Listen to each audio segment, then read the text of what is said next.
We appreciate you tuning in to another episode of Locked On Royals on the Locked On Podcast Network. And let's not waste any time. What we're going to talk about tonight, first things first, to you, the listeners and the commenters out there, I'm going to be answering some of the questions you shot my way earlier this morning, as well as give you my thoughts on my Twitter poll earlier this morning as well, with MJ Melendez and the struggles that he has. Is he fixable? What can the Royals do in the second half? That'll be coming up in our second segment here on Locked On Royals. And lastly, another draft prospect that I like going into Sunday's Major League Baseball draft. It'll be Maryland's Matt Shaw, who had 24 bombs on the season. Is he the right pick for Kansas City? All of that Royals talk coming up next in this edition of Locked On Royals. You are Locked On Royals, your daily Kansas City Royals podcast. Part of the Locked On Podcast Network, your team every day.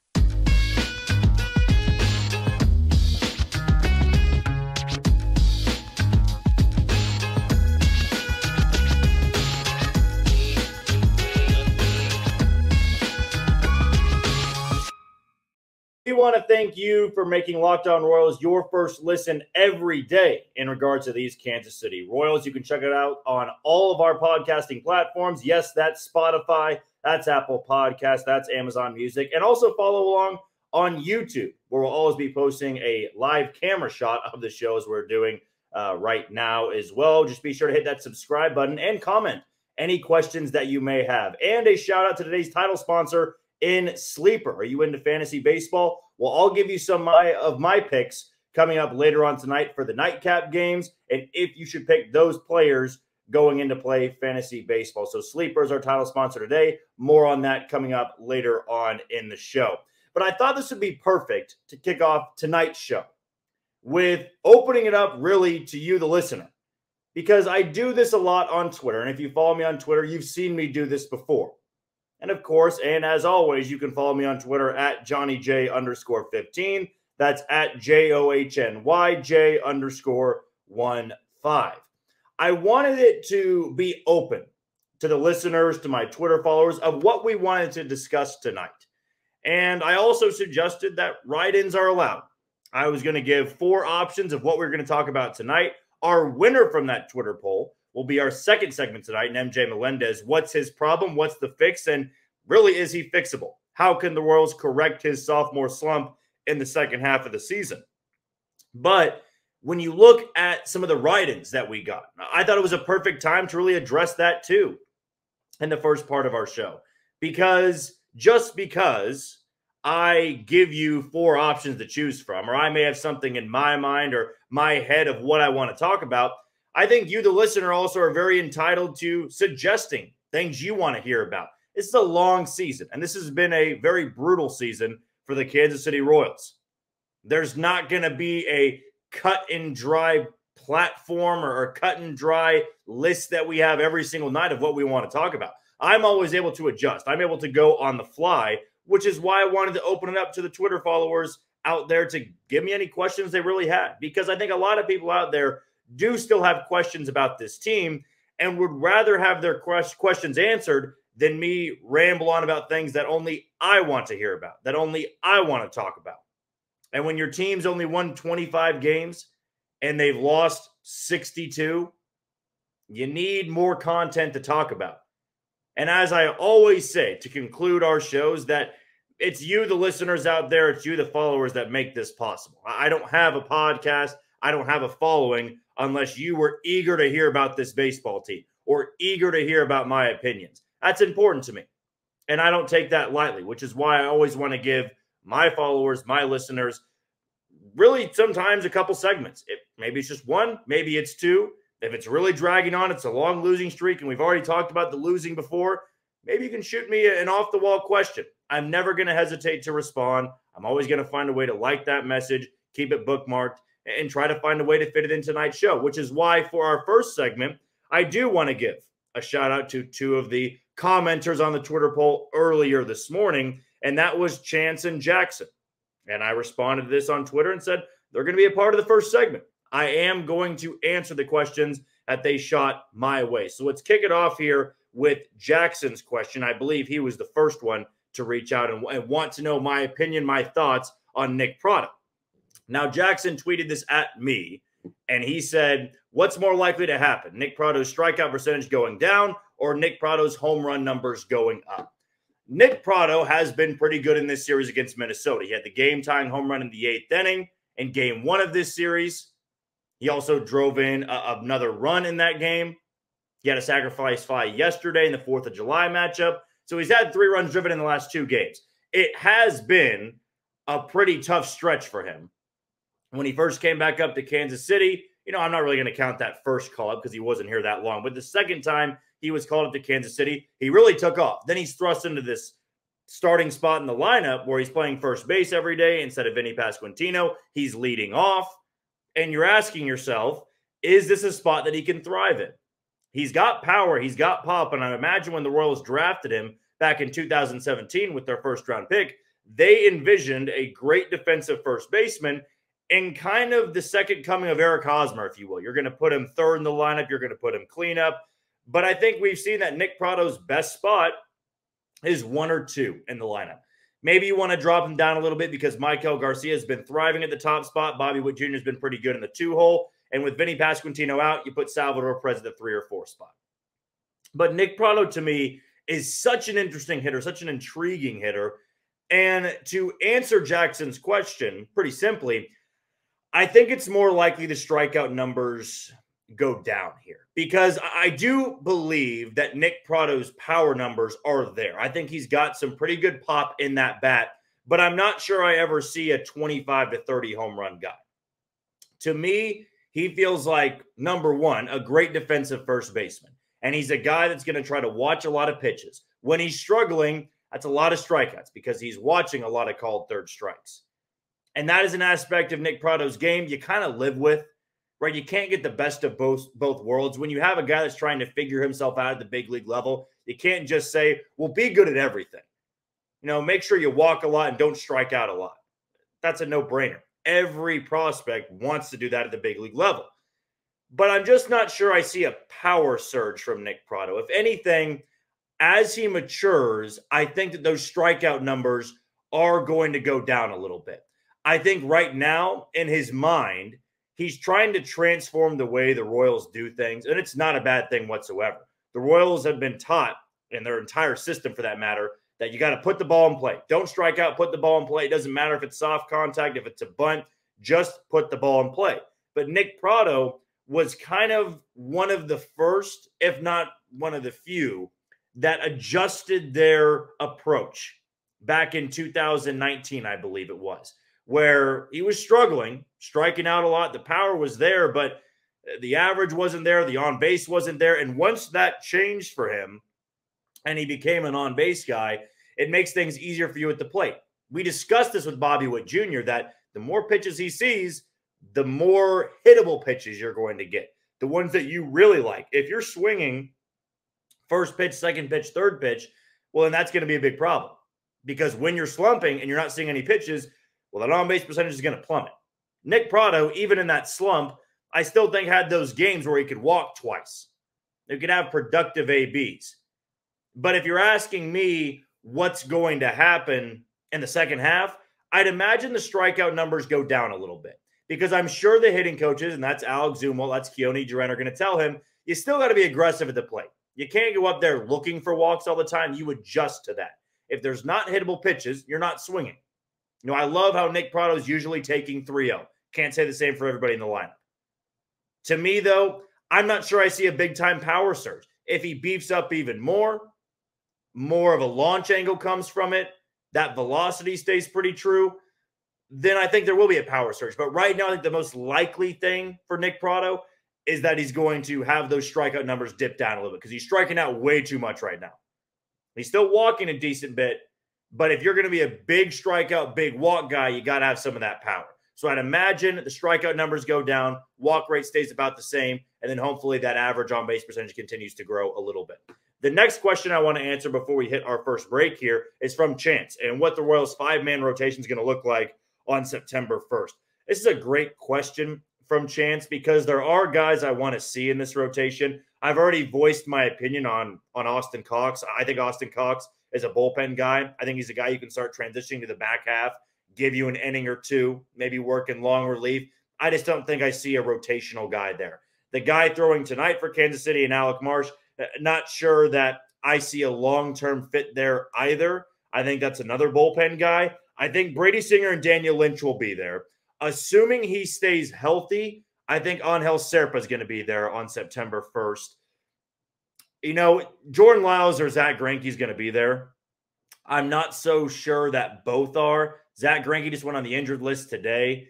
It kind of feels like that's going to be a little bit longer just because he's not been pitching well. He is aging at this point. I mean, 40, 41, 42 coming up for him.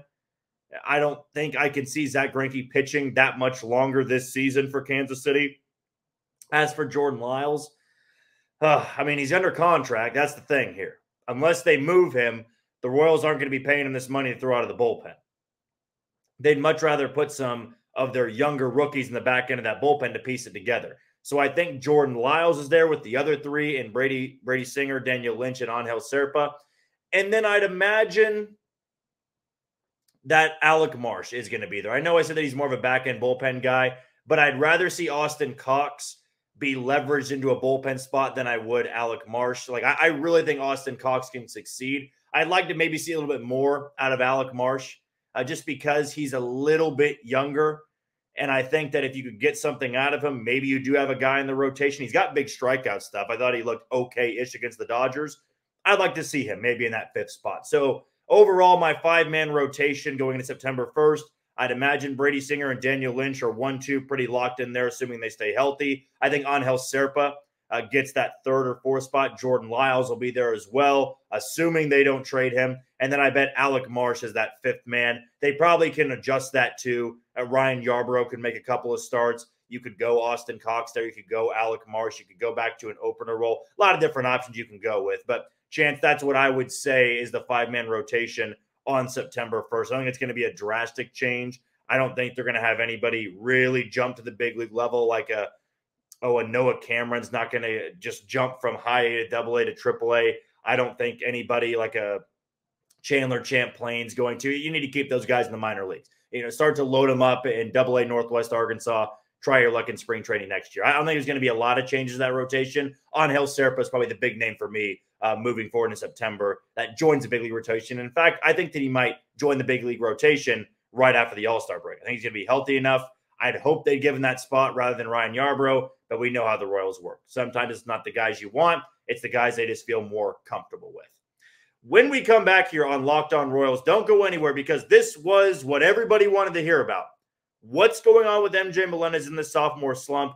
Is it fixable? Is there still a high ceiling for him? And what the Royals can do to help him out a little bit. All that coming up next on Locked On Royals. You are tuned into Locked On Royals on the Locked On Podcast Network. I'm your host, Jack Johnson. Be sure to give me a follow on Twitter at JohnnyJ_15. Again, that's at JOHNYJ_15. And want to give a shout out to today's sponsor in Sleeper. Are you into fantasy baseball? Well, I have the perfect app for you.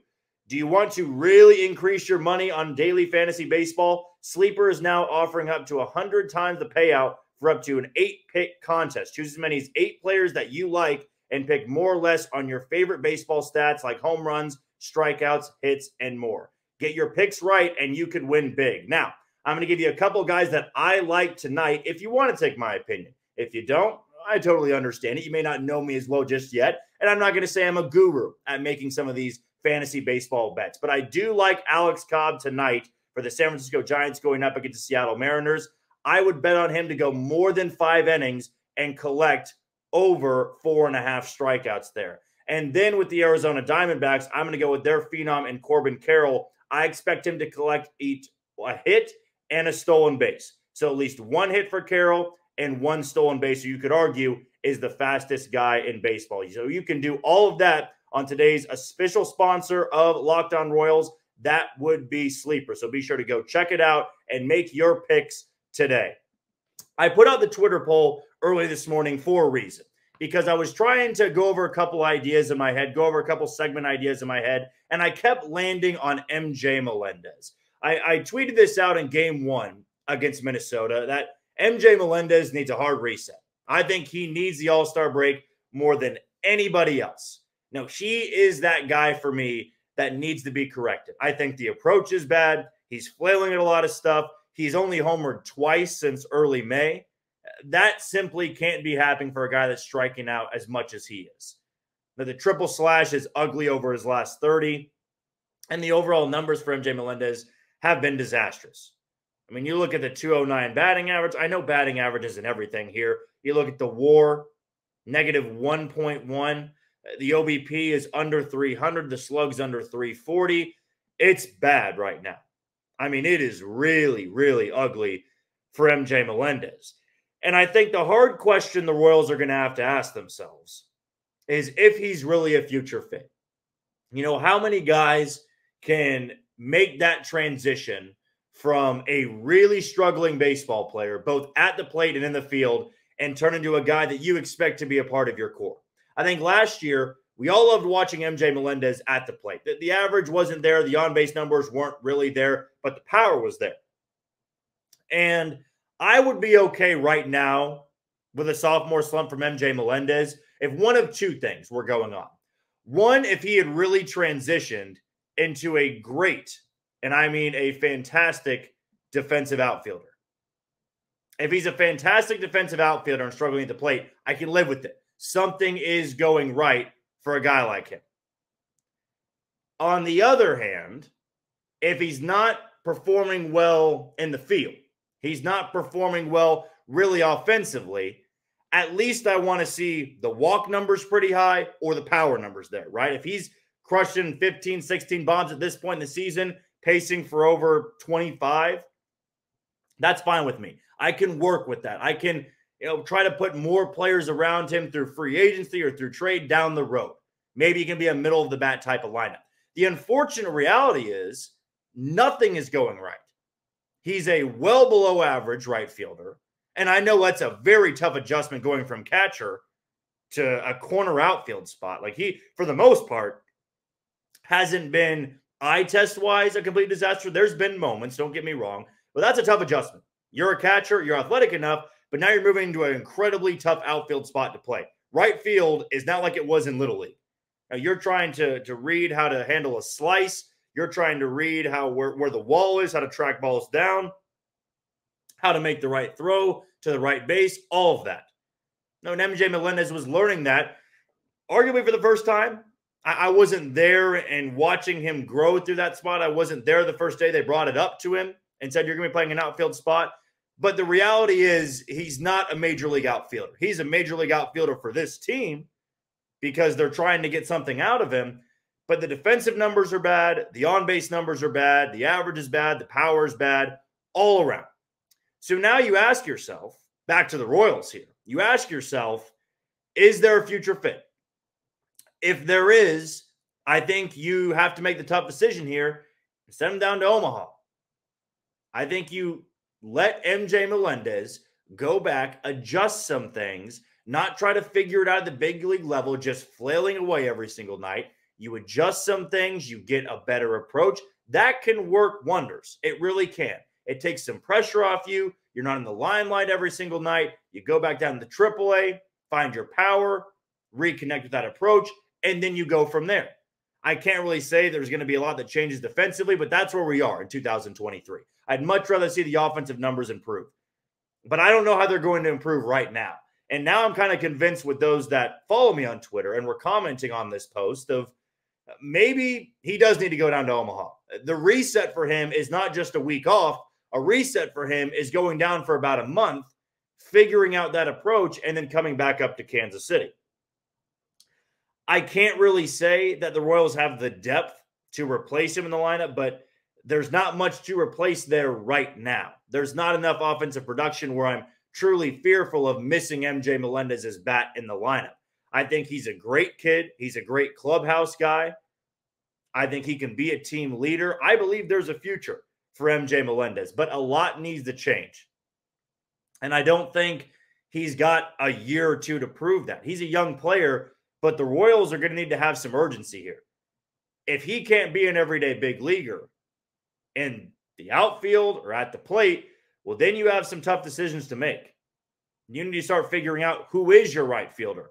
who is your backup catcher. The fact they moved him off the catching position so quickly either shows me that they're confident in Salvador Perez catching for the next 2 to 3 years, or they were never confident in MJ Melendez's catching skills. They thought he could be a little bit better in the outfield, which just isn't showing right now. It does take time for a guy to adjust to a spot. I just don't know how much better he's going to get. He's made some nice diving catches and catches at the wall, but every single advanced metric shows he's not a good defensive outfielder. And every offensive metric shows, eye test and analytics, FanGraphs, whatever you use, Baseball Savant, he's not a good hitter. And he's struggling right now. And it feels like there's a lot of pressing going on. And when there's pressing in Major League Baseball, you're going to have stretches like this. And for young hitters, it becomes mental, and you don't want to derail that young hitter. I think taking some heat, taking some pressure off him, let him go correct some things is not the end of the world. That doesn't mean you're done with MJ Melendez. It means he needs to fix some things. It means he needs to right some wrongs. Find that power again. If MJ Melendez can do anything in the second half, it would be finding that power. I'd like to see him finish with about 15 home runs this year. And maybe a month in the minor leagues is going to prevent that. But he's at 6 right now. And he's over twice since early May. That's problematic.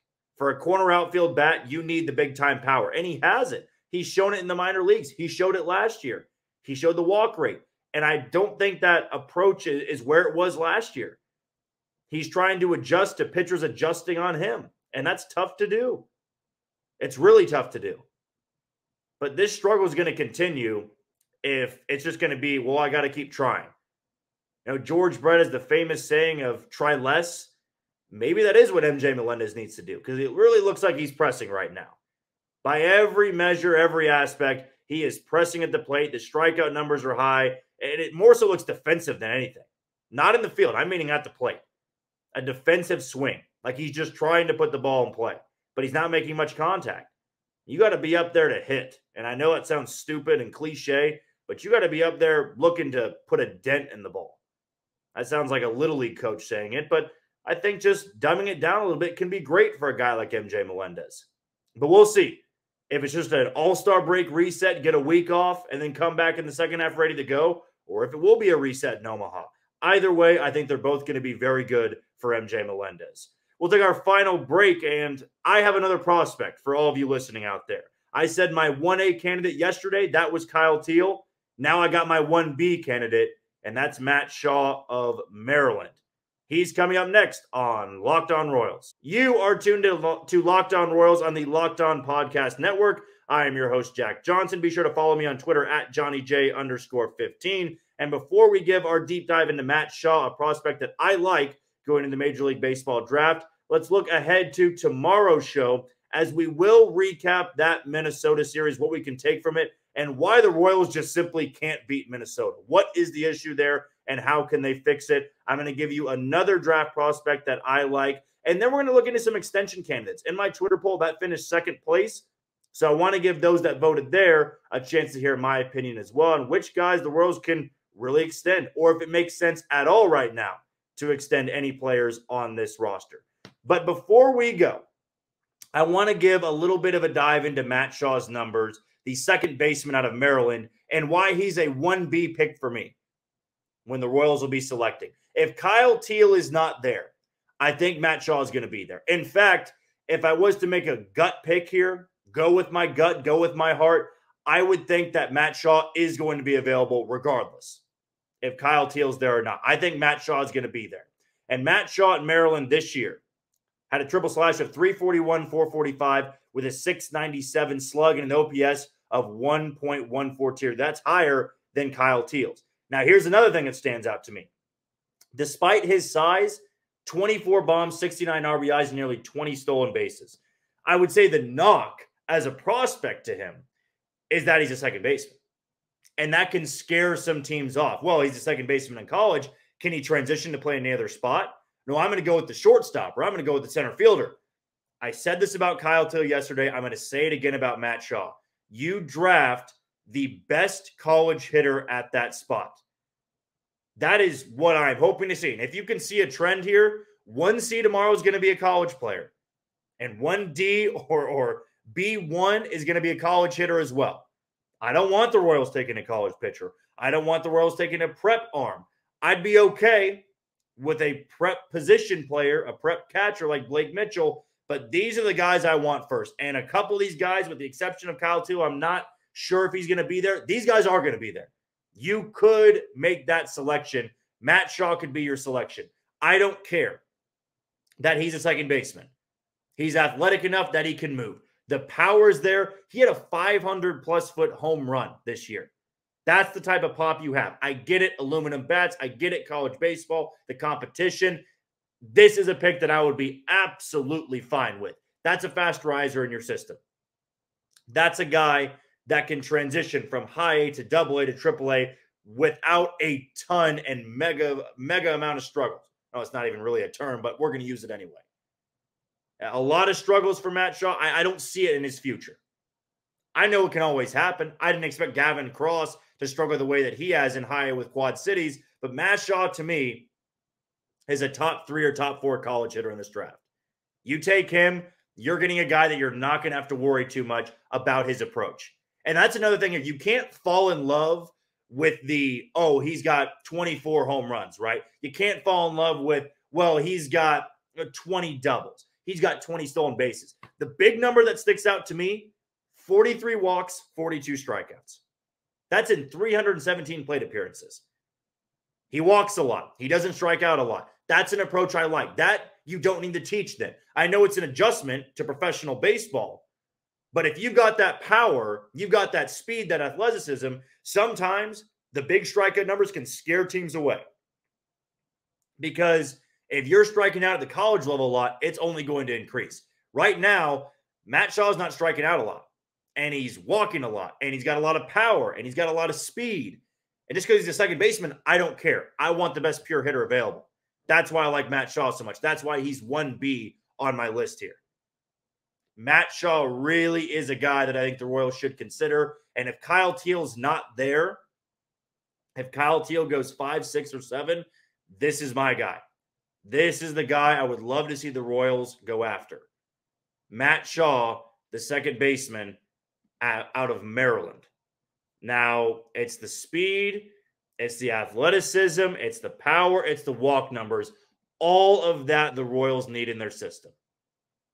I'll tell you who my 1C prospect is tomorrow, as well as a recap of this Minnesota series and which candidates can be extension candidates for the Kansas City Royals. I know you already have a couple in your mind, but maybe I'll give you some sleeper picks, if you will, to give an extra shout out to today's title sponsor in Sleeper with Fantasy Baseball. But as for today, that'll wrap up another edition of Locked On Royals on the Locked On Podcast Network. Be sure to follow me on Twitter at JohnnyJ_15. Shoot me any questions you may have in regards to the Kansas City Royals. But until then, you take it easy, Kansas City.